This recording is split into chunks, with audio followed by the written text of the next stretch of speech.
Hello and welcome to Ditch Witch Diaries.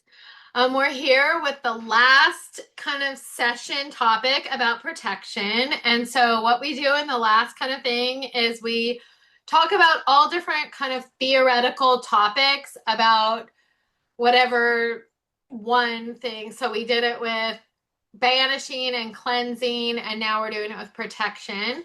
And so we're talking about various topics in the protection realm. So I'm going to start off leading us, and we kind of have a little discussion about it as well. So, but it's hunker down. Okay, let me share this. Okay, topics in protection.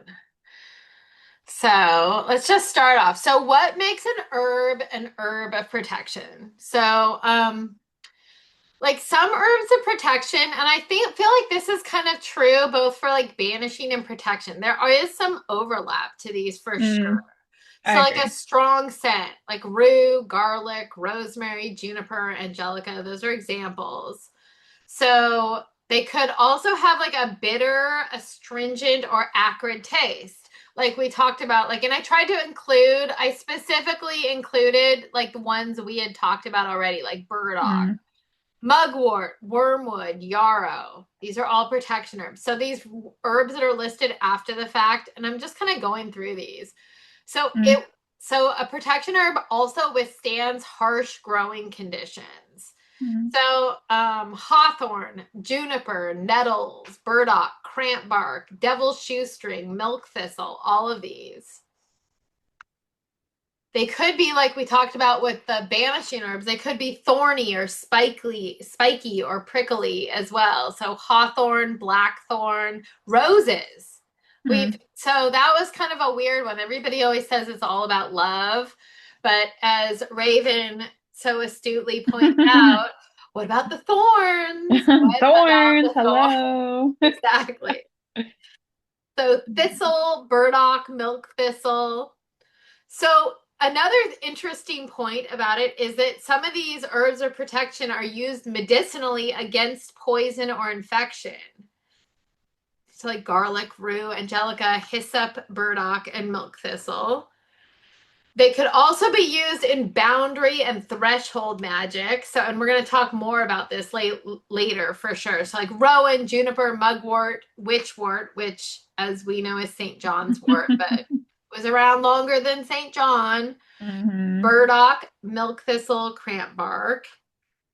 It could also be associated with protective deities, and we're going to talk more about this later on. So, this is just kind of like we're going to talk in depth about that. So hawthorn, angelica, frankincense, rosemary, milk thistle.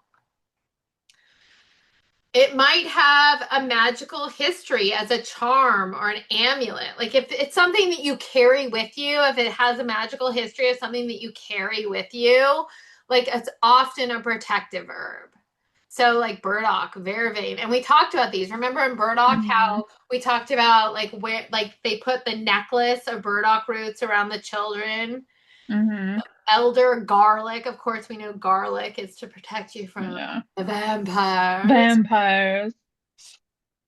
Burdock, oh, it's in there again twice. Burdock, devil's shoestring. We talked about putting that in like a little bag, possibly, and cramp bark as well. So another aspect is that they could be used for binding or snaring qualities. And we talked about this again with devil's shoestring, burdock, also vines like ivy and nettles. Mm. It could be like there's a huge overlap in things that you would use for fumigation or smoke cleansing and things that protect you. And we'll also find that there's also an overlap with things that there's a lot of those kind of plants that bring in the good as well. Mm. So like Palo Santo is one that like I can think of right off the top of my head that brings in very good energy, but it's also used for cleansing.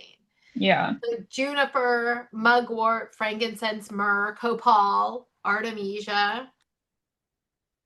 Also plants that expel or repel. Rue, witchwort, wormwood, dill.